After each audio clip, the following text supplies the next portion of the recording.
Hi everyone, welcome back to my YouTube channel. This is Shawna. So this week I will make my sorrel pineapple banana smoothie, and this is just another way to utilize the sorrel because it's the sorrel season. So stay tuned for this video. I have some sorrel drink left over, and I put the video link above to show you how I made my sorrel drink. Then 1 cup of unsweetened sorrel in here. I have 1 cup of frozen pineapples. Pineapples are good for smoothie. Sweeten it. I have 1 frozen banana. I love banana. Banana I use a lot in all of my smoothies. And I have 1/3 cup of frozen grapes. And I had plenty grapes and they were soft. I put it in the freezer for them to freeze because I don't want to throw away anything, guys. So first thing I'll do is to add all my frozen fruits. Banana makes the smoothie very creamy, so I love using bananas in my smoothie. And pineapple, I've fallen in love with pineapple. Now that I can peel it all by myself, I always buy pineapple these days. And also I'll put that link above to show you how easy it is to peel your own pineapple.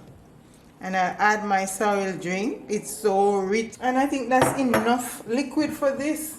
So I'll just put the lid on top of it. So I will select my smoothie option on my Ninja, and this is a very valuable machine. And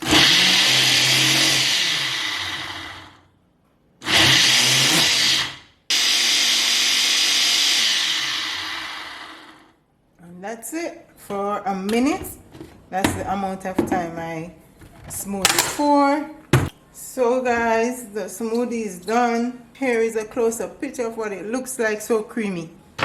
And I just pour it in my jar. This is just another way. See the color? It's so lovely.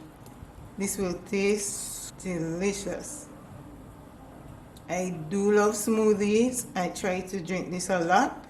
I've fallen off track somewhat, but I'm getting back on. So I just have a taste. Guys, this tastes really good. I want you to try this. This has a lot of antioxidants, very creamy, has a little tang but not too much because of the sorrel. And I want y'all to try this, and if you do, please give me a thumbs up if you like it. Don't forget to subscribe. Please hit the subscribe button down below. I need all the support for the new year coming. Thank you for viewing. Thank you for sharing. Thank you for supporting me, and I do appreciate all of you. So until my next video, which will be in the new year, thank you very much for the love and support for 2020, and see you in 2021 when I have more and more recipes for you. Thank you for viewing.